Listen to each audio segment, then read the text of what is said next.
ત્રણેય ભવનને પવિત્ર કરશે એવું તમે ગીત ગાયું. તો અહીંયા પણ હરિપરિવારના સવાર અને સાંજ બાપાએ જે ભગવદ્ ગીત ગાયા એનું વર્ણન કરતાં કરતાં એ લોકો એમ કહે છે કે આ ગીત જ્યાં સુધી સૂર્ય અને ચંદ્ર હશે ત્યાં સુધી અજર અમર રહેશે બાપાની વાણી. એનું ભજન સહજ રીતે જે થતું હતું એવા સદગુરુદેવના ચરણોમાં વંદન કરીએ છીએ, જેની પ્રેરણાથી આપણે બધા જ આનંદ કરીએ છીએ.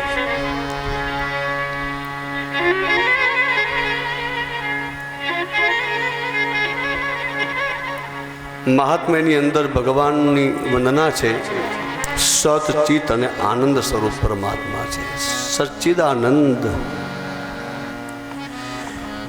વિશ્વનું પાલન કરે, પોષણ કરે, ભરણ કરે.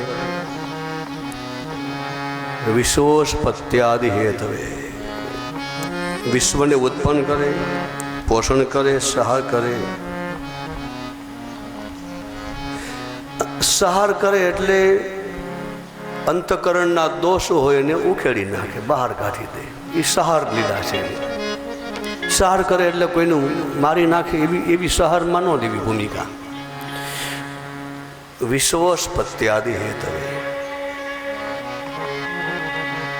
અજ્ઞાનતા, રોગ, ભય એનો ભગવાન સહાર કરે છે.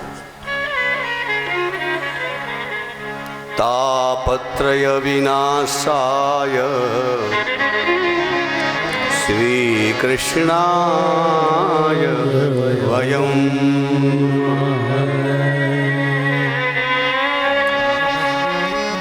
દૈહિક, દૈવિક અને ભૌતિક ત્રણેય પ્રકારના તાપનો પણ નાશ કરે છે.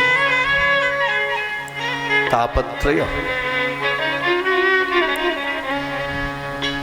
એવા ભગવાન સચ્ચિદાનંદને અમે નમસ્કાર કરીએ છીએ. આ એક સ્તુતિનો પહેલો શ્લોક ભાગવતના મહાત્મ્યનો છે.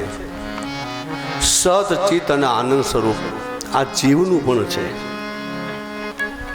આ જીવ છે ને એ સત ચિત અને આનંદમય છે. એટલે ભગવાન પોતે પણ સચ્ચિદાનંદ છે.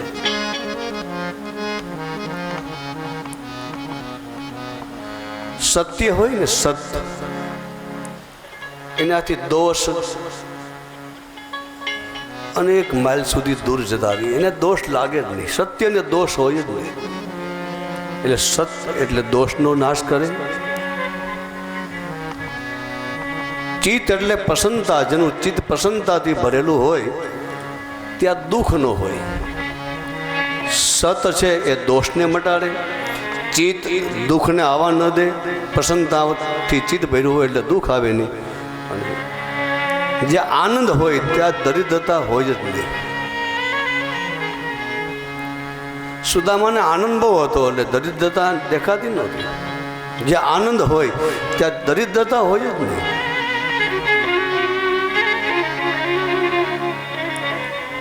આ સચ્ચિદાનંદ ભગવાન કેવા છે? દોષને મટાડે. જીવના જે દોષ હોય દુઃખને પણ મટાડે અને દરિદ્રતાને પણ મટાડી દે. એવા ભગવાનની વંદના છે. સત ચિત આનંદ દોષને મટાડે, દુઃખને મિટાવે અને આનંદની અનુભૂતિ કરાવે એવા ભગવાન. એ ભગવાનનું નામ સત ચિત અને આનંદ સ્વરૂપ. જીવનો મૂળ સ્વભાવ આનંદ લેવાનો છે. ન લઈ શકીએ તો આપણા ભાગ્ય. આપણો મૂળ સ્વભાવ તો આપણો આનંદ. બધા પૂછે કેમ છો? અરે આનંદ. પછી બોલે ન હોય તો કહીએ તો આનંદ છે. આપણે આનંદ જ બોલવું પડે ને ભાઈ. કેમ છો બાબા? અરે બહુ આનંદ. મંગલ મંગલ કુશલ એવું જ બોલવું પડે. કેમ કે મૂળ સ્વભાવ આપણો આનંદનો છે. સત ચિત અને આનંદ. સત્ય હોય ત્યાં તમામ પ્રકારના દોષનો નાશ થઈ જાય છે. જેનું ચિત્ત પ્રસન્ન હોય છે ત્યાં દુઃખ આવે જ નહીં. આનંદ હોય ત્યાં દરિદ્રતા હોય જ નહીં. ત્યાં સતત ભગવાનનું ભજન ચાલતું હોય દરિદ્રતા દેખાતી નથી ત્યાં. એટલે ભગવાનનું નામ છે સત ચિત અને આનંદ. એની અનુભૂતિ આપણને કરાવે છે.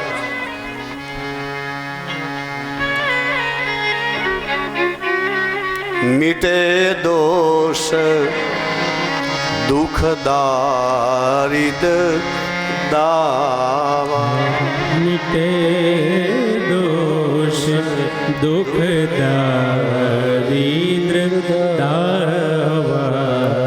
દોષ દારિદ્ર્ય અને દુઃખ મટાડનારા ભગવાન સચ્ચિદાનંદ ભગવાન કૃષ્ણ પરમાત્માને જ આ વંદના છે.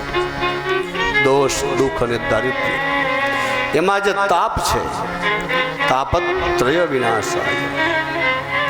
ભૌતિક તાપ, દૈહિક દૈવિક આવા તાપનું નિવારણ કરે છે ભગવાન. એવા ભગવાન કૃષ્ણને અમે નમસ્કાર કરીએ છીએ. બીજા શ્લોકમાં સુખદેવજી મહારાજની વંદના. તમ સર્વભૂત હૃદયમ મુનિમાનતોસ્મિ.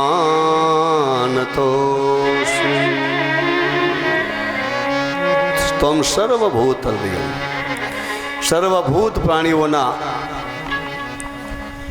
અંતર્યામી રૂપે રહેલા એવા ભગવાન સુખદેવજી મહારાજ એને બીજા શ્લોકમાં વંદના કરી છે. ત્યાર પછી નૈમિષારણ્યમાં ઋષિઓને પણ આપણે વંદના કરીએ, શૌનક આદિ મુનિઓને. નૈમિષે સુતમાસીન અભિવાદ્ય મહામતિમ કથામૃત રસાસ્વાદ કુશલ શૌનકો બ્રવે.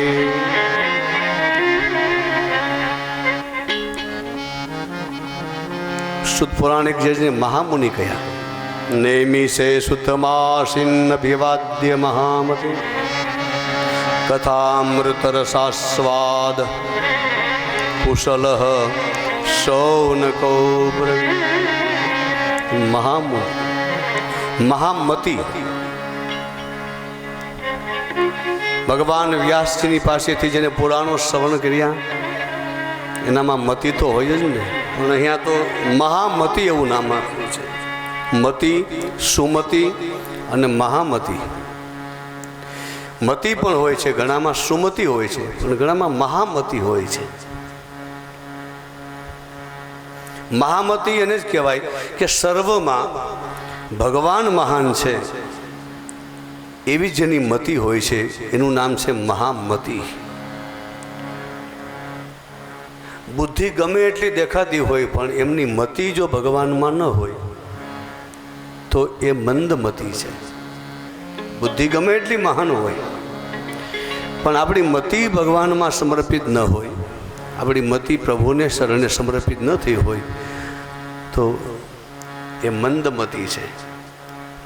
અહીંયા સુતજીને મહામતિ કહ્યા છે. બ્રાહ્મણ કન્યા અને ક્ષત્રિયથી ઉત્પન્ન થયેલ એનું નામ છે સુત. બ્રાહ્મણ કન્યા હોય અને ક્ષત્રિયથી જે પુત્ર ઉત્પન્ન થાય એનું નામ છે સુત. વ્યાસગાદી ઉપર બેઠા છે. વેદવ્યાસજીએ કૃપા કરીને બેસાડ્યા છે. નૈમિષારણ્યમાં કથા ચાલે છે. લાહોરથી 140 કિલોમીટરે અને ત્યાં શૌનક મુનિ 88,000 ઋષિઓ જ્યાં બિરાજે છે. શૌનક મુનિ એ દરેકનું પાલન પોષણ કરે છે અને એ કુલપતિ છે એ શૌનકજી. એ શૌનકજીએ સૂતજીને પ્રશ્ન પૂછ્યા છે. શ્રીમદ ભાગવતમાં મહાત્મ્યની અંદર એનો મહિમા છે ભાગવતનો, અને આ મહિમા આપણે સાંભળીએ ને તો ભાગવત શ્રવણ થઈ શકે. એનો મહિમા કથા સાંભળીએ પણ એનો મહિમા ન સાંભળીએ તો. નારદજી પોતે કથા તો જાણતા હતા પણ એનો મહિમા નહોતા જાણતા. એટલે સનત કુમારોએ શ્રી નારદજીને મહિમા સમજાવ્યો. ભાગવતનો મહિમા સનત કુમારોએ શ્રી નારદજીને શ્રવણ કરાવ્યો કે કથા તો હું જાણું છું પણ કથાનો મહિમા છે એ મહિમાને જાણવો. એટલે સનત કુમારોએ નારદજીને પણ મહિમા શ્રવણ કરાવ્યો છે. નારદજી કથા તો ભણી ગયા હતા બ્રહ્માજી પાસેથી પણ મહિમા નહોતો સમજ્યો. સનત કુમારો તમે મને ભગવાનનો મહિમા સંભળાવ્યો. શ્રવણમ સર્વધર્મેભ્યો. નારદજી બોલ્યા છે ભાગવતમાં, આ મહિમા છે. 88,000 મુનિઓ છે અને શૌનકજી પોતે કુલપતિ છે અને કુલપતિ પોતે પ્રશ્ન પૂછે છે. બધા ઋષિઓ પોતપોતાની જગ્યા પર બેસીને કથા સાંભળે છે. કોઈ ઊભું થતું નથી. એક શૌનકજી ઊભા થઈ જાય છે. રામાયણમાં પણ આ શિષ્ટાચાર બતાવ્યો ગોસ્વામીએ કે હજારો શ્રોતાઓ હોય છે, મુનિઓ બેઠા હોય છે, એટલે બધા ઊભા થઈને વ્યાસપીઠે નથી આવતા. ત્યાં પોતે ધરતીમાં માથું ટેકવી દે છે. એટલે ભાગવતની વંદના, વક્તાની વંદના, બધા બ્રાહ્મણોની વંદના થાય છે. કેવલ ધરતી ઉપર પ્રણામ કરે છે. પ્રણવ મુષબહી ધરણી ધરિશીષા. પ્રણવ મુષબહી ધરણી ધરિશીષા. કેવલ ધરતીને માથું ટેકવી દે ને એટલે ભાગવતજીને વંદના થઈ ગઈ. વચ્ચેથી કોઈ ઊભા થઈ અને ભાગવતજીને વંદના કરવા ન આવે, કોઈ પ્રશ્ન પૂછે નહીં. શૌનકજી એક પ્રશ્ન પૂછે. આવો શિષ્ટાચાર હોય છે કથા. કરઉં પ્રણામ, બસ પ્રણામ કરે છે. આ પ્રણામનો બહુ મહિમા છે. પ્રણામ, શૌનકજી પ્રણામ કરે છે અને પ્રણામ કરીએ એટલે તમામ પ્રકારના દુઃખ જતા રહે છે. ભાગવતજીને સામે, સદગુરુની સામે, બ્રાહ્મણોની સન્મુખ પ્રણામ. પ્રણામો દુઃખ સંબંધ તમ નમામિ હરિમ પરમ. શ્રીમદ ભાગવતના અંતિમમાં પ્રણામો દુઃખ સંબંધ. કેવલ પ્રણામ કરવાથી કલયુગમાં દુઃખ બધા સંબંધ થશે. પ્રણામો દુઃખ સંબંધ તમ નમામિ હરિમ પરમ. સુખ શૌકાદિ ભગત મુનિના સનકાદિ ભગત મુનિનારદ. જે મુનિબર વિજ્ઞાન વિશારદ. મુનિબર વિજ્ઞાન વિશારદ. જય મુનિબર વિજ્ઞાન વિશારદ. મુનિબર વિજ્ઞાન વિશારદ. આપણે અહીંયા કથા શ્રવણ કરવા આવીએ, કથા શરૂ હોય તો આપને જ્યાં જગ્યા મળે અને એ ધરતીને પ્રણામ કરો એટલે બધા જ વક્તા, શ્રોતાઓ, ભાગવતજી બધા જે હોય એને આપણે પ્રણામ કરી લીધા કહેવાય. બહુ ઠેકીને પછી ભીડ હોય તો અહીં સુધી પહોંચી જવું એ શિષ્ટાચાર ન કહેવાય. આવું બતાવ્યું છે. પ્રણવ હું સબહી ધરણી ધરિશીષા. કેવલ ધરતીને નમસ્કાર કરીએ છીએ. શૌનકજી પ્રશ્ન પૂછે છે. અજ્ઞાન દ્વાંત વિધ્વંસ કોટિ સૂર્ય સમપ્રભ. સુતાખ્યાયી કથા સારમ મમ કર્ણ રસાયણ. આ રસાયણ છે, જોજો. સદગુરુ આપણને રસાયણ પાય છે અને રસાયણ દરરોજ લેવાય.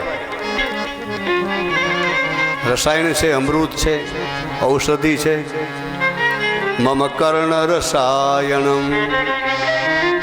કરોડો સૂર્ય વિગ્યા હોય અને એનો પ્રકાશ કેટલો પડે.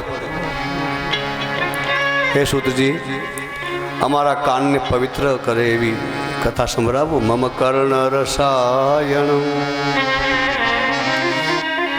રસાયણ જ્યારે આપણે ચાટીએ ને ત્યારે પુષ્ટિ, તુષ્ટિ, શરીરની સ્વસ્થતા પણ રહે.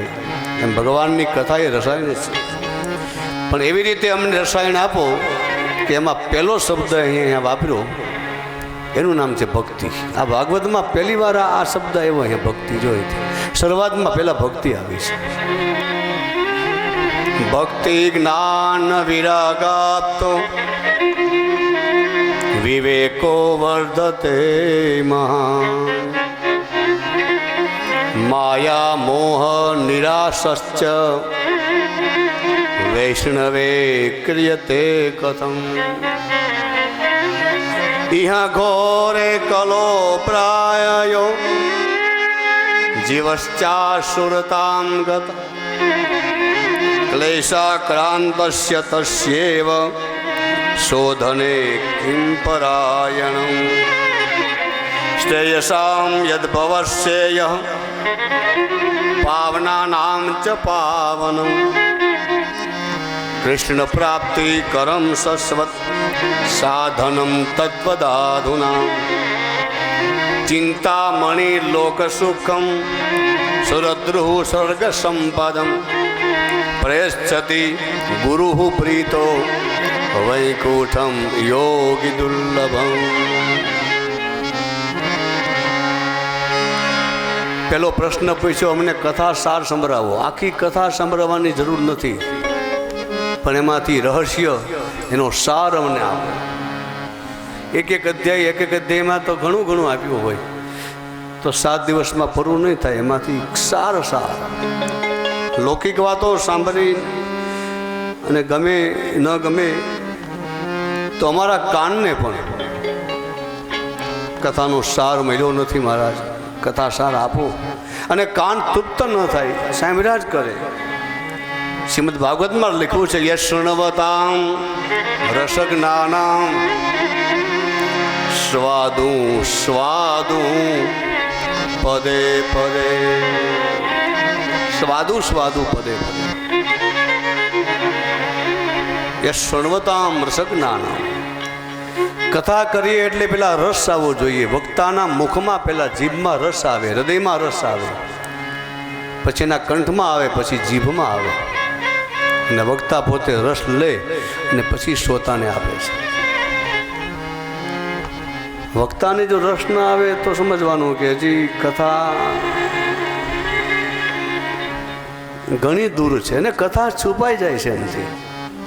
વ્યાસપીઠ ઉપર બેસીએ ને એટલે વક્તાના હૃદયમાં કથા છુપાઈ જાય છે. કેમ કે લૌકિક વાતો કરવામાં રહીએ એટલે કથા પ્રગટ ન થાય. કથાનું પ્રાગટ્ય હોય છે. જેમ નંદવત્સવ રામજન્મ, એમ ભગવાનની કથાનું પણ પ્રાગટ્ય થાય છે. કથા રૂપેણ સંસ્થિતા, પણ કથા છુપાઈ જાય છે. તો અમને કથા વધારેમાં વધારે સમર કરાવો, કેમ કે અમારે લૌકિક વાતો સાંભળવી જ નથી. કથાને પ્રગટ કરો. કેવી કથા? ભક્તિ જ્ઞાન વૈરાગ્ય આપો. ભક્તિ જ્ઞાન અને વૈરાગ્યથી પ્રાપ્ત થયેલું વિવેક વધે. કેવી રીતે મહારાજ? ભક્તિ જ્ઞાન અને વૈરાગ્યથી પ્રાપ્ત થયેલું વિવેક વધે. વિવેકો વર્ધતે મહા.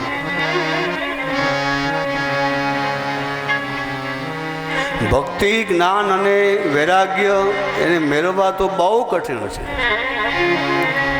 અને ત્રણેય મેળવ્યા પછી વિવેકને મેળવવો અતિ કઠિન છે, અને વિવેકને મેળવ્યા પછી સાચવવો બહુ કઠિન છે, અને સાચવ્યા પછી વિવેકનું વર્ધન કરવું એ કઠિન છે મહારાજ. ભક્તિ જ્ઞાન વિરાગાપ્તો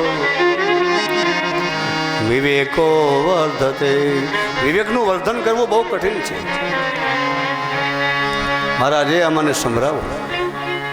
ત્રીજો પ્રશ્ન છે કે જેટલા જન્મે છે એને માયા પીડે છે. માયા મોહ નિરાશશ્ચ. એ માયા છે ને એ મોહ કરાવે છે. એ માયામાંથી જે મોહ ઉત્પન્ન થાય, આ મોહને વૈષ્ણવો કઈ રીતે દૂર કરે મહારાજ, એ અમને સંભળાવો. હવે જો આ ભાગવતના પ્રશ્નો તમારી પાસે હું પૂછું, નેમી સરણીમાં પ્રશ્ન પૂછાયા ભાગવતના. ચોથો પ્રશ્ન પૂછ્યો, કલયુગમાં જીવને શુદ્ધિનું સાધન શું?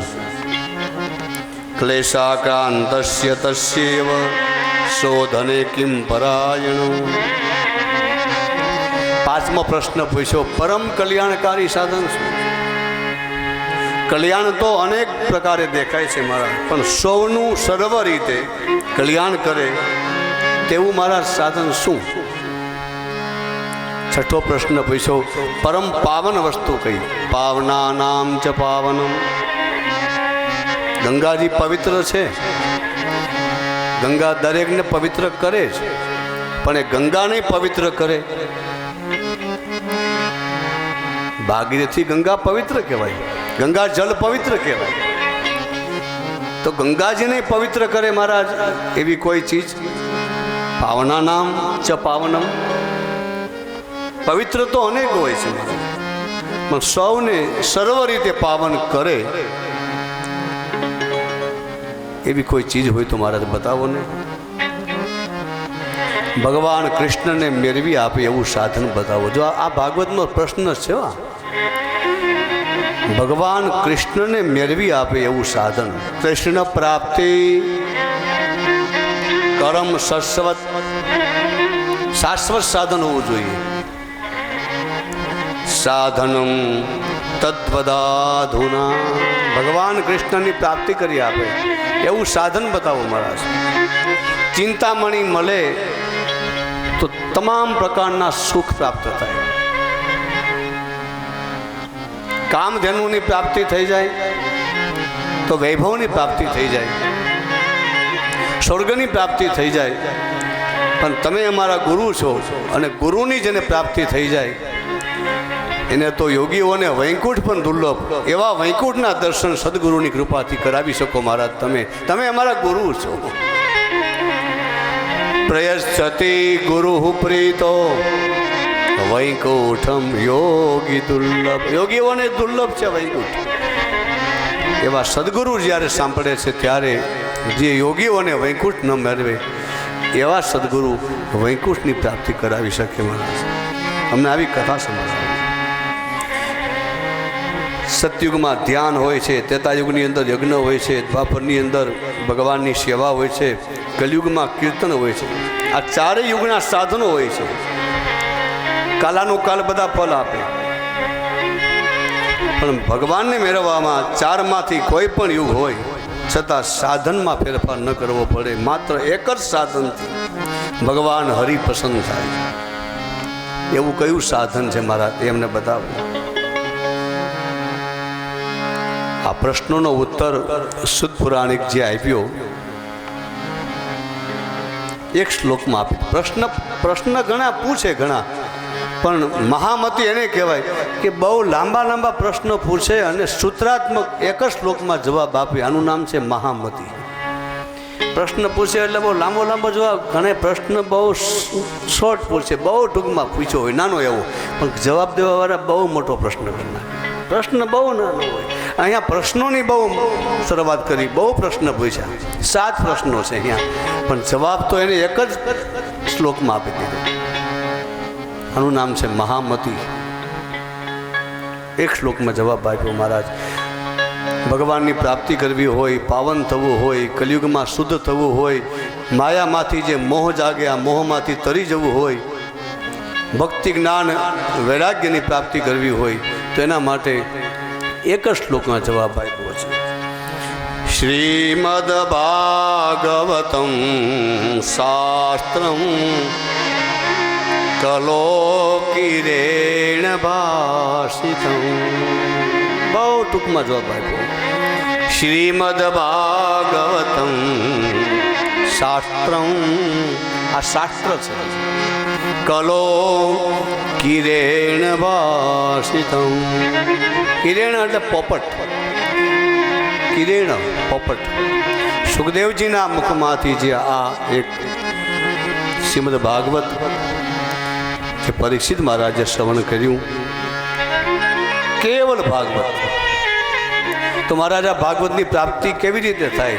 તો કે મારા ધન ખર્ચવાથી ન થાય, સંપત્તિ મેળવી લઈએ તો આ ભાગવતની પ્રાપ્તિ ન થાય. આ ભાગવતની પ્રાપ્તિ કેવલ ને કેવલ જન્માંતરે ભવેદ પુણ્યમ શ્રીમદ ભાગવતમ લભે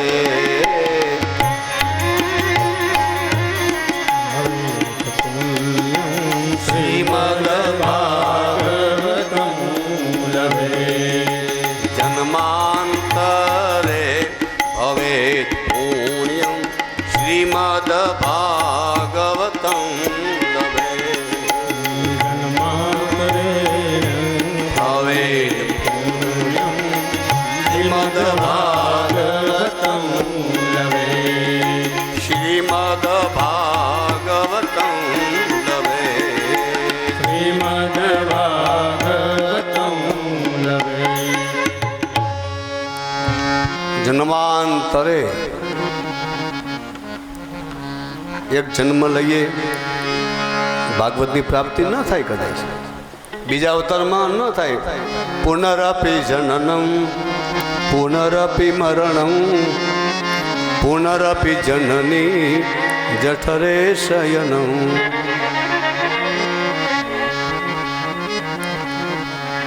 કેટલા જન્મો આપણા થાય અને એમાંય જન્માંતરે એમાં જ્યારે એક ઊંચાઈ આવી જાય છે, જ્યારે ચરમ સીમા જેને કહેવાય છે, ચરમ દેહ. રામાયણમાં કાકપશુંડીજી મહારાજને માટે શબ્દ વપરાયો ચરમ દેહની પ્રાપ્તિ થાય. ભાગવતમાં ભરતજીને માટે શબ્દ વપરાયો કે ભરતજીને ચરમ દેહની પ્રાપ્તિ થાય.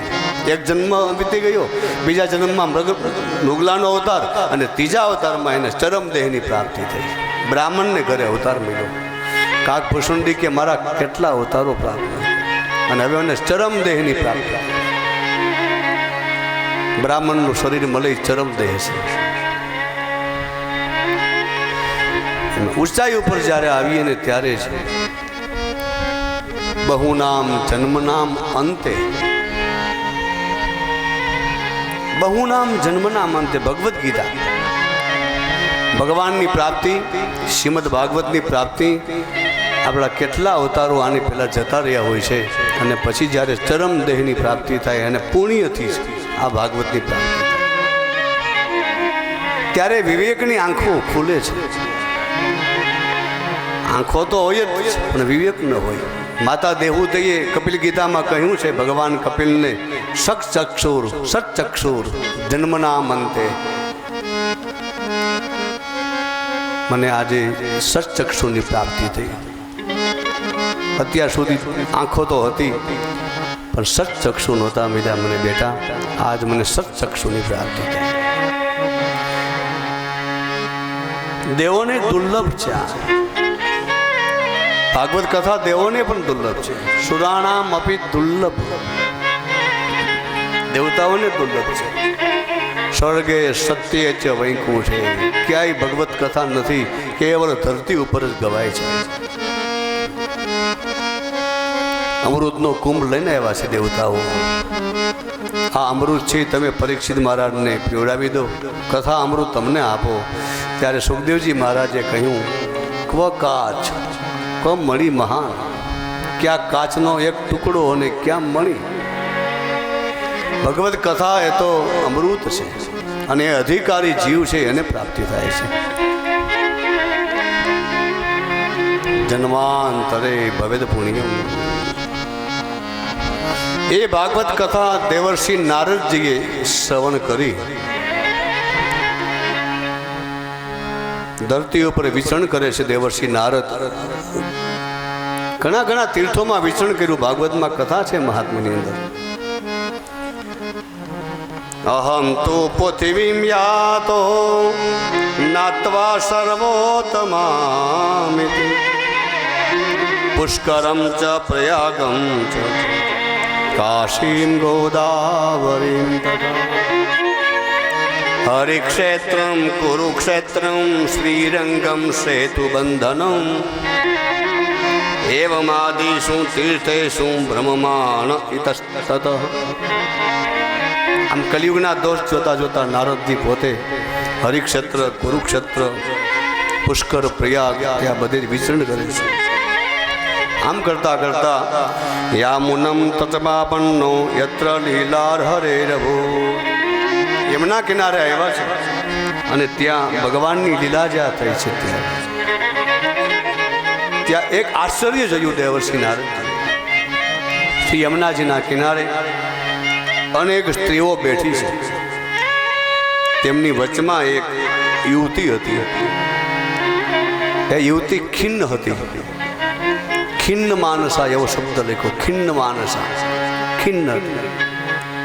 તે સ્ત્રીના ખોરામાં બે પુરુષો ઘરડા અને સૂતા છે, વૃદ્ધ છે, ઉડતા નથી. નારદજીને ચિંતા થઈ અને નારદજી ત્યાંથી પસાર થાય છે એટલે આ સ્ત્રી છે એ પુકારે છે, ભો ભો સાધો ક્ષણમ તિષ્ઠ બસ્તિંતા અપિનાશય. સાધો ક્ષણમ તિષ્ઠ. આ ક્ષણાર્ધ, ક્ષણાર્ધમ. ભાગવતમાં તો ક્ષણ નહીં, ક્ષણાર્ધમ. એક ક્ષણમાંથી પણ થોડી ક્ષણ સાધુનું દર્શન થઈ જાય એટલે આપણી તમામ પ્રકારની ચિંતાઓ મટી જાય છે. સાધુ દર્શન માત્ર, કેવલ સાધુનું દર્શન.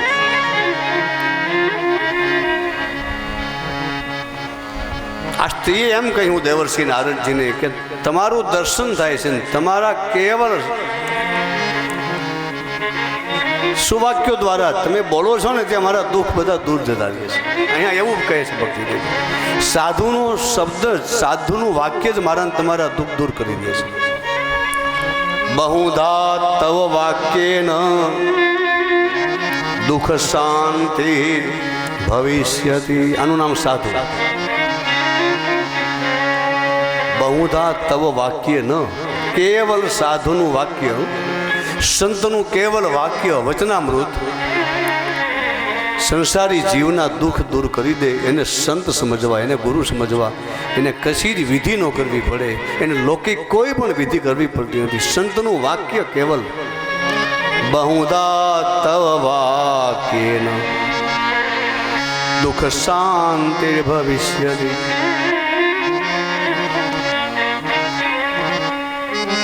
કેવલ એનું વાક્ય જ છે ને આપણા દુઃખને દૂર કરે. એનું નામ સાધુ સમજવું. નારદજીએ કહ્યું આપ કોણ છો? ત્યારે કહ્યું કે મારું નામ ભક્તિ દેવી છે. ઉત્પન્નામ દ્રવિડે સાહમ વૃદ્ધિમ કર્ણાટકે ગદા કચ્ચિત કચ્ચિન મહારાષ્ટ્રે ગુર્જરે જીર્ણતામ ગતા. ઉત્પન્નામ દ્રવિડે સાહમ, આનો અર્થ એ થાય કે દક્ષિણમાં જેટલા આચાર્યો થયા એને ભક્તિ માર્ગનો પ્રચાર કર્યો એટલે ભક્તિ દેવી દક્ષિણ ભારતમાં જન્મી. ઉત્પન્નામ દ્રવિડે સાહમ. અને આનું પ્રમાણ શ્રીમદ ભાગવતના 11મા સ્કંદમાં આપ્યું છે. સંકલન કરી દઉં તમને. કરભાજન નામના યોગેશ્વર શ્રીમદ ભાગવતની અંદર 11મા સ્કંદના 5મા અધ્યાયમાં 38ના શ્લોકમાં બોલ્યા છે. અહીંયા ઉત્પન્નામ દ્રવિડે સાહમ, હું દ્રવિડમાં ઉત્પન્ન થઈ. ભક્તિ દેવી એમ કહે છે દ્રવિડમાં ઉત્પન્ન થઈ. કરભાજન યોગેશ્વરે કહ્યું કે કલિયુગ આવશે ત્યારે કલો ખલો ભવિષ્યંતિ નારાયણ પરાયણ કચ્ચિદ કચ્ચિન મહારાજ દ્રવિડે શું ચ ભૂરિશ. કાવેરી ચ મહાપુણ્યા પતિચી ચ મહાનદી એ પિબંતી જલમ તાસા મનુજા મનુજેશ્વર. કલિયુગ આવશે ત્યારે કાવેરી જેવા તીર્થોના જળ, કુતમાલા પયસ્વીની આવી નદીઓના જળ પીને અને દક્ષિણ ભારતમાં જે બધા સંતો પ્રગટ થશે, અવતાર લેશે, એ બધા ભક્તિનો પ્રચાર કરશે. આવું કરભાજન નામના યોગેશ્વરે નિમિ રાજાને કહ્યું છે. અહીંયા ભક્તિ દેવી એમ કહે છે ઉત્પન્નામ દ્રવિડે સાહમ વૃદ્ધિમ કર્ણાટકે ગતા. ભક્તિ દેવી દ્રવિડમાં ઉત્પન્ન થઈ. દ્રવિડમાં ઉત્પન્ન થઈ એટલે એનો અર્થ એ પણ થાય કે જેનું હૃદય દ્રવિત થઈ જાય તેના હૃદયમાં પણ ભક્તિનો પ્રાદુર્ભાવ થાય. જેનું હૃદય દ્રવી જાય ને ત્યાં પણ ભક્તિ દેવી પોતે પ્રસન્નતાથી બેસી જાય છે. ભાગવતના મહાત્મ્યમાં લખ્યું છે, અથ વૈષ્ણવ ચિત્તે શું દ્રષ્ટવામ ભક્તિમ અલૌકિકીમ નિજલોક પરિત્યજ્ય ભગવાન ભક્ત વત્સલ. પોતાનો લોક છોડી દે છે. અથ વૈષ્ણવ ચિત્તે શું દ્રષ્ટવામ ભક્તિમ અલૌકિકીમ. જ્યારે અલૌકિક ભક્તિ જ્યારે સાંભળે ત્યારે ભાગવતના મહાત્મ્યમાં એનો ચોથો તમે અધ્યાય વાંચો, એમાં શ્લોક લખ્યા છે. અલૌકિક ભક્તિ, લૌકિક નહીં. જ્યારે આ વૈષ્ણવોના ચિત્તમાં જ્યારે ભક્તિનો પ્રાદુર્ભાવ થાય છે ત્યારે નિજ લોક પરિત્યજ્ય, પોતાનો લોક છોડી દે છે હરિ. ભગવાન ભક્ત વત્સલ.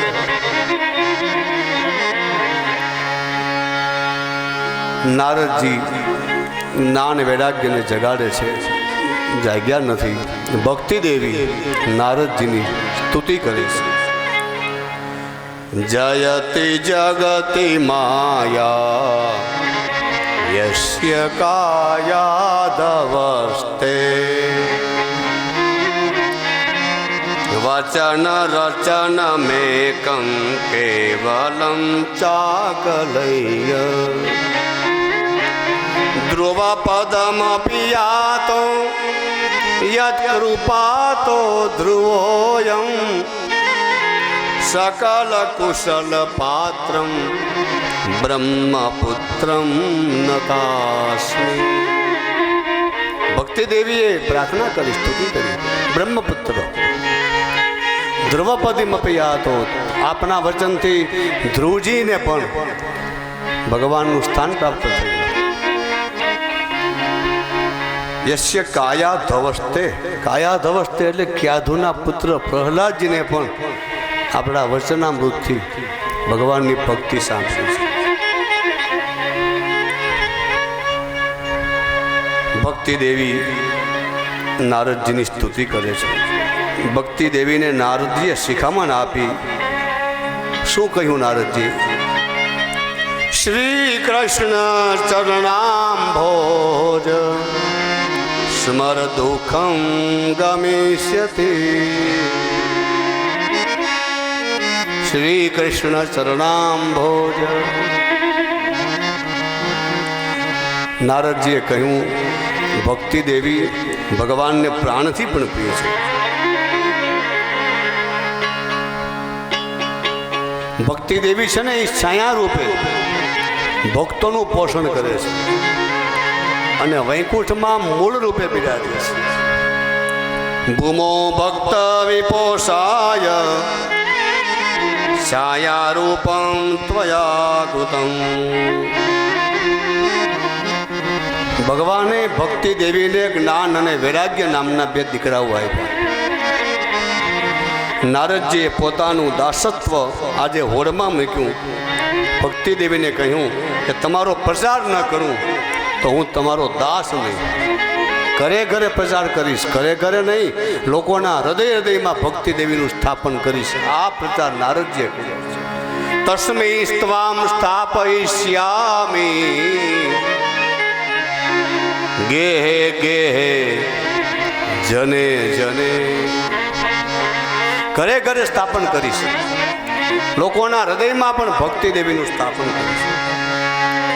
પછી તો ભરત નારદજી જ્ઞાન વૈરાગ્યને જગાડવા પ્રયત્ન કર્યા. ગીતા જ્ઞાન, ઉપનિષદ, વેદ કરાગ્રેણ વિમર્દયન. જ્ઞાન વૈરાગ્યના કાન હતા ત્યાં પણ નારદજીએ પુકાર કર્યો, હે જ્ઞાન, હે વૈરાગ્ય, પ્રબુદ્ધતામ પ્રબુદ્ધતામ, જાગરો. જ્ઞાન વૈરાગ્ય જાગતા નથી. નારદજી ચિંતા કરે છે અને ચિંતાને લઈ અને નારદજી ત્યાંથી ઉત્તર દેશમાં જાય છે, ઉત્તર ભારતમાં. એટલે બ્રહ્માજીના માનસ પુત્રો સનતકુમારો નારદજીને સામા મળે છે. અને પછી સનતકુમારોએ પણ પોતે હરિશરણ કરતા કરતા નીકળે છે. હરિશરણમેવં હિ નિત્યમ એષા મુખે વચ સદા વૈકુંઠ નિલયા હરિકીર્તન તત્પરા સનત કુમારો તો જો 5 વર્ષની ઉંમર છે, સદૈવને માટે વૈકુંઠમાં લીલા કરે છે, હરિ કીર્તનમાં તત્પર છે. સનત કુમારોએ નારદજીની ચિંતાને જોઈ અને પછી સનત કુમારોએ નારદજીને કહ્યું, ચિંતા શું કામ કરો છો? તો કે જ્ઞાન, વૈરાગ્ય અને ભક્તિ દુઃખી છે, ઉપાય બતાવો. તો કે શ્રીમદ ભાગવત એના માટે ઉપાય છે. શ્રીમદ ભાગવત કથા કરો. અરે મહારાજ, વેદ અને ઉપનિષદો અને ગીતા પાઠ કર્યા તો પણ ન જાગ્યા તો ભાગવતથી જાગી જશે કે? હા, શ્રીમદ ભાગવત મહાપુરાણ એ અતિ વજનવાળું છે. ત્યારે સનત કુમારોને નમસ્કાર કર્યા. નારદજી પોતે બહુ સારું બોલ્યા. ભાગ્યોદયેન બહુજન્મ સમાહિતેન સત્સંગમેવ પુરુષો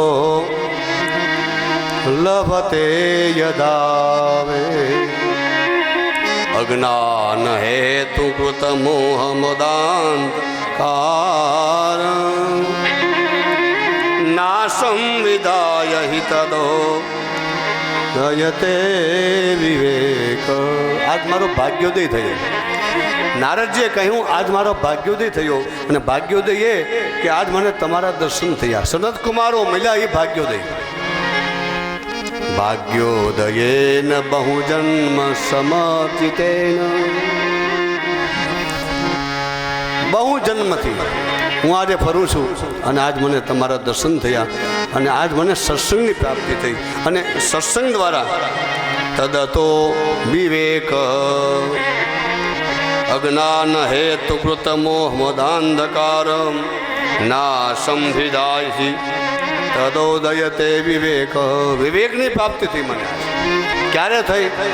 સનત કુમારો મળ્યા, સત્સંગની પ્રાપ્તિ થઈ અને સત્સંગ પછી એનું અજ્ઞાનનો નાશ થયો અને અજ્ઞાનનો નાશ થયા પછી વિવેકનો ઉદય થયો. આ એક શ્લોકની અંદર નારદજી વિવેક કેવી રીતે પ્રાપ્ત થાય એ બતાવે છે, જેવી રીતે ગોસ્વામી તુલસીદાસ. બિનુ સત્સંગ વિવેક ન હોય, બિનુ સત્સંગ વિવેક ન હોય, વિવેક ન હોય, વિવેક ન હોય. રામ કૃપા બેનુ સુલભ ન સોઈ. રામ કૃપા કરું સુલભ સોઈ. બિનુ સત્સંગ વિવેક ન હોય, સત્સંગ વિવેક ન હોય, વિવેક ન વિવેક ન ભાગવત કથા કયા ક્ષેત્રમાં કરવી? સનત કુમારોએ કહ્યું, હરિદ્વારમાં કરો. બદ્રી કેદારથી સનત કુમારોનો ભેટો થયો. આમ ઋષિકેશ આવ્યા. ક્યાંય ભાગવત કથા કરવાની એને ભૂમિ ન મળી. એવી ભૂમિકા કે જ્યાં આનંદ નામનો તત્વ છે, જ્યાં કોઈ પણ પ્રાણીઓ વેર નથી કરતા. યસ સમિસ્પષ્ટ જીવાનામ વેરમ ચેતાસી ન સ્થિતમ. ભાગવત કથા એવી ભૂમિમાં કરો કે જ્યાં ભૂમિમાં કોઈની સાથે વેર ન હોય. ગંગાજી અને જે હરકી પેઢી છે ત્યાં ભાગવત કથા સનત કુમારોના મુખેથી દેવર્ષિ નારદજીએ શ્રવણ કરી. બધા ઋષિ મુનિઓ આવ્યા, પણ અમુક ઋષિઓ નહોતા આવતા. થોડુંક એને વજન હતો કે અમે કેમ જઈ શકીએ ત્યાં. એટલે એને ભૃગુ ઋષિ પોતે સમજાવીને લઈ આવે છે. અત્રિ, વશિષ્ઠ, ચ્યવન, ગૌતમ આવા બધા ઋષિઓ પધાર્યા છે અને ત્યાં ભાગવતની કથા શરૂઆત કરી. અને સનત કુમારોના મુખેથી આ શ્લોકોનું ગીત સાંભળ્યું. લોકનું કલ્યાણ થાય છે, પુણ્ય શ્લોકની પ્રાપ્તિ થાય છે અને ઉત્તમ શ્લોક ભગવાન મેળવી આપે એવું આ ભાગવત. શ્લોકાર્ધમ શ્લોકપાદમ વા.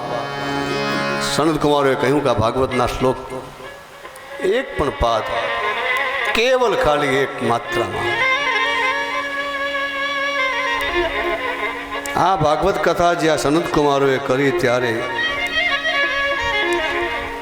ભક્તિ દેવી પોતાના 2 પુત્રોને લઈ અને ત્યાં પોતે આવે છે અને ભક્તિ દેવીએ કહ્યું સનત કુમારોને કે હું ક્યાં બિરાજું, મને રહેવા માટે સ્થાન આપો. ત્યારે સનત કુમારોએ કહ્યું કે તમે વૈષ્ણવોના હૃદયમાં રહો.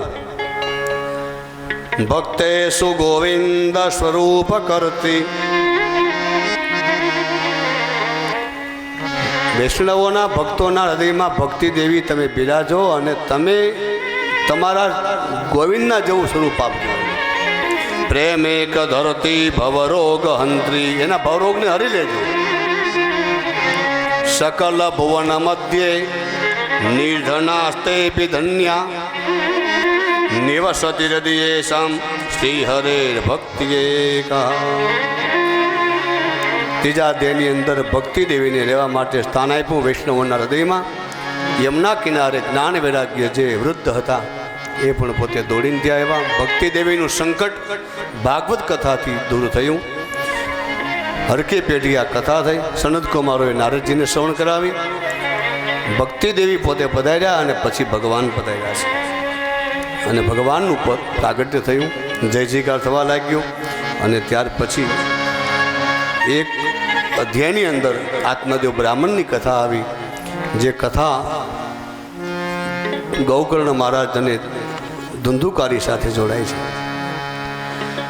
કહેવાનો ભાવ કે ધંધુકારીને પ્રેતપણું જે મળ્યું એ ધંધુકારીએ સ્વીકારી લીધું કે બસ સ્વકીયતા, મારા દોષથી જ મને મળ્યું છે, એમાં કોઈનો દોષ નથી. અસત્ય બોલવાથી, હિંસા કરવાથી, માતા પિતાને દુઃખી કરવાથી, ચોરી કરવાથી પ્રેતપણું પ્રાપ્ત થાય છે. આવું ધંધુકારીએ સ્વીકાર્યું. સ્વકીય દોષ, પોતાનો દોષ. પ્રેતપણું શું કામ પ્રાપ્ત થાય? ચોરી કરવાથી, એકબીજાનું ધન લૂંટી લેવાથી, કોઈની હિંસા કરવાથી. એ પ્રેતપણું મટાડવા માટે ગૌકર્ણ મહારાજે શ્રીમદ ભાગવત કથા કરી અને એ ભાગવત કથા દ્વારા ધંધુકારીને પણ વિમાન આવીને ચડી ગયો અને ભગવાનનો પાર્ષદ બન્યો. ગૌકર્ણ મહારાજે બીજી કથા પણ કરી છે શ્રાવણ મહિનામાં અને ત્યાર પછી ભાદરવા મહિનાની અંદર શ્રીમદ ભાગવત કથા સુખદેવજી મહારાજે પરીક્ષિત રાજાને સંભળાવી. આમ 4 કથાઓનો મહિમા બતાવ્યો. પહેલી કથા કરી છે સનત કુમારોએ કારતક મહિનાની શુક્લ પક્ષ 9મીથી પૂનમ, એ હરકી પેઢી થઈ છે ગંગા કિનારે. બીજી વાર ભાગવત કથા ગૌકર્ણ મહારાજે ધંધુકારીની પાછળ જ કરી, અષાઢ સુદ 9મીથી પૂનમ. ત્રીજી વાર પાછું આયોજન કર્યું ગૌકર્ણ મહારાજે. મારા ભાઈને મુક્તિ થઈ પણ જે બધા કથા શ્રવણ કરવા આવ્યા એ શ્રોતાઓને મારે મુક્તિ આપવી છે એટલે ત્રીજી વાર એને પાછું આયોજન કર્યું અને આ ચોથી વાર કથા થઈ. જે સુખતાલની ભૂમિ છે એ સુખતાલની પવિત્ર ભૂમિમાં સુખદેવજી મહારાજે પરીક્ષિત મહારાજને ભગવત કથા શ્રવણ કરાવી. ભાદ્રપદ શુક્લ પક્ષી 9મીથી પૂનમ સુધી આ ભાગવતનું મુહૂર્ત છે. આ 4 સ્થળ ઉપર વક્તાઓએ આવી કથા કરી અને આ કથામાં સનત કુમારો પણ જય જયકાર કરે છે. દેવર્ષિ નારદજી પણ પોતે વીણા વગાડે છે. સુખદેવજી મહારાજ પોતે ત્યાં પધારે છે. અર્જુન પોતે રાગ પોરે છે. ઉદ્ધવજી કાશિયા વગાડે છે અને આવી પવિત્ર જે કથાઓ થઈ આ ભૂમિમાં એ કથાને ઉદ્ધવજીને, ભગવાન કૃષ્ણને એ દરેકને આપણે વંદના કરીએ અને શ્રીમદ ભાગવતના મહાત્મ્યને અહીંયા વિરામ આપીએ. ટૂંકમાં આ મહાત્મ્યની આપણે 6 અધ્યાયની કથા એ ભગવાનના ચરણોમાં સમર્પિત કરી. એનો મહિમા મેં તમને ટૂંકમાં સંભળાવ્યો કે ભાગવત કથા સપ્તાહ યજ્ઞેન કલોપનંતી તે. કોઈ પણ પાપી મનુષ્ય હોય, પ્રેતાત્મા હોય, કોઈ પણ પ્રકારનો જીવ હોય એ સપ્તાહ યજ્ઞની અંદર પવિત્ર બની જાય છે. ક્રોધાગ્નિ દગ્ધા કુટિલાશ્ચકામિનઃ સપ્તાહ યજ્ઞેન કલોપનં.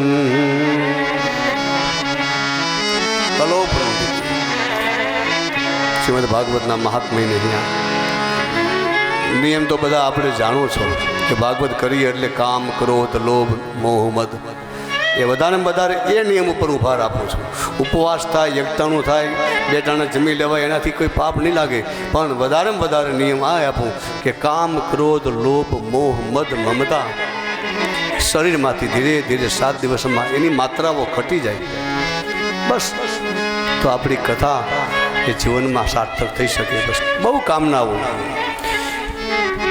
દેવી ભાગવતમાં 9 પ્રકારની રાત્રિ આવે છે. એ રાત્રિનો પડાવ જ્યારે આપણા જીવનમાં આવે છે ત્યારે મનન તમને અંધકારની અંદર ડુબાડી દે છે. નવરાત્રિ છે, એમાં આપણા જીવનમાં સંશયની રાત્રિ ન આવે, મમતાની કોઈ રાત્રિ ન આવી જાય, આપણા જીવનમાં કોઈ કામ સવાર થઈ જાય અને એમાં જ્યારે ભય અને લજા હોતી જ નથી કામ આવે ત્યારે, તો આવી રાત્રિઓ જ્યારે આવે એમાંથી પણ આપણે અંધકારમાંથી પ્રકાશ તરફ લઈ જાય એવું ભગવાનનું આ દિવ્ય ચરિત્ર બપોર પછી 4 થી 7 3 કલાક ભગવત ચરિત્ર આપણે ગાશું. પૂજ્ય બાપાના સંકલ્પને અહીંયા મનોરથને પૂરો કરશું અને યજમાન પરિવાર પણ એ મનોરથને પ્રેમથી વધાવે છે. આ ભાગવત કથાને અહીંયા આપણે સ્થાન આપ્યું. પૂજ્ય બાપાની હાજરી છે અને બાપાનો પરિવાર પણ અહીંયા કથા સાંભળે છે. હરિપરિવાર હૃદયમાં પણ બાપા બિરાજે છે. આ ભાગવત કથા એ રીતે આપણે સાંભળતા રહીશું. સન્મુખ બેઠા હોય, શું ચિંતા હોય, અને એ આપણને કહે છે શું ચિંતા કરો છો, જે હરિએ કર્યું છે બધું થશે. એમ આપણે પણ પૂજ્ય બાપાના શરણે શરૂ થઈ જાય છે ને કથા. પછી 7 દિવસ બહુ ચિંતા હતી અમારે. આને પૂર્વ 14મી કથાના યજમાનને બહુ ચિંતા હતી કેમ થશે, પહેલી વાર કથા કરી છે ક્યારે, પણ પછી એને અહેસાસ તો થયો કે નહીં બાપા તો અહીંયા બિરાજે છે એવું લાગ્યું અમને. ખબર ન પડી લોકોને તો એમ અહીંયા અમારે આ મસ્રાની પરિવાર એનો તો એટલો બધો બાપા પ્રત્યે આદર છે. એ ભગવાન આવે તો કે અમારે ભગવાન નથી જોતા, અમારે પહેલાં બાપા જોઈએ છે. ના પાડી દે ભગવાનને કે તમે એક બાજુ રહેજો, પહેલાં બાપા આવે પછી અમારે ભગવાન આવે. આટલો આ પરિવાર બાપાને શરણે છે તો કેમ બાપા એનું કામ ન કરે? કરે જ કામ, એને આવવું જ પડે. ભગવાન નથી જોતા, અમારે પહેલાં સંત હરિબાપા અહીંયા છે અને એ મેળવી આપે. ભગવાનને પણ એ મેળવી જ આપે છે. ભગવાનને મેળવા હોય તો એના દ્વારા જ મેળવી શકે. બિન હરિ કૃપા મિલે નહીં સંત. હરિની કૃપા તો થઈ ગઈ હોય ભગવાનની ત્યારે જ આપણને આ મળ્યા હોય છે. બસ એટલે આપણે જરૂર છે પૂજ્ય બાપાની, એના જીવન, એના કવન, એના ઓઢણા, બસ એને આપણે વાગોડીએ અને એના વિરહમાં જ કથાનો આનંદ છે. બસ એના વિરહમાં આનંદ છે. પૂજ્ય બાપાના ચરણોમાં વંદન. આ કથા પણ જે મેં કરી એ પણ પૂજ્ય બાપાને જ હું સમર્પિત કરું છું કે આપની શક્તિ, આપનો જે સંકલ્પ, આપને જે રૂચે એવું જ અમારે ગવાય ને. અમારે પાટો છાંડી ન જવાય, અમારે અમારા પાટામાં રહેવું પડે. એટલે બાપાને પણ આનંદ થશે. સદગુરુદેવને વંદન કરી અને કથાને વિરામ આપું. સર્વે બધા વિપ્રચરણ બ્રાહ્મણોને, અહીંયા પણ જે પધારેલા છે બધા શ્રોતાજનોને સર્વેને બાપાના રામ રામ સૌને. અને અહીંયા ભગવત કથાનું મહિમા મહાત્મ્યને અહીંયા વિરામ આપવું છે. હરે રામ હરે કૃષ્ણ કૃષ્ણ કૃષ્ણ હરે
तावताख्योऽयं प्रत्यक्षः कृष्ण एव हि स्वीकृतोऽसि मया नाथ मुख्यर्थं भवसागरे मनोरथो मदीयोऽयं सफलः सर्वथा निर्विघ्नेन कर्तव्यो दासोऽहं तव केशव दासोऽहं तव केशव करारविन्दे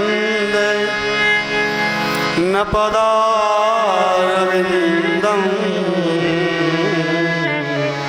मुखारविन्दे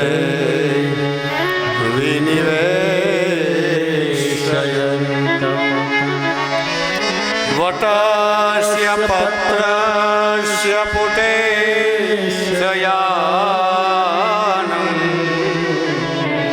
श्रीबालं मुकुन्दं मनसा स्मरामि श्रीबालं मुकुन्दं शिरसा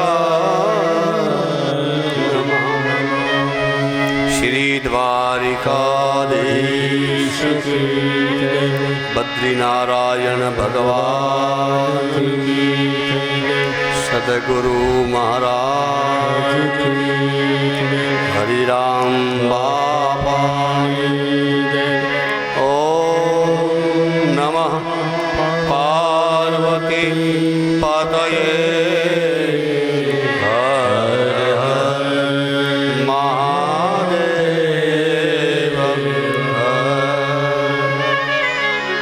સૌને જય શ્રી કૃષ્ણ સૌને રામ રામ.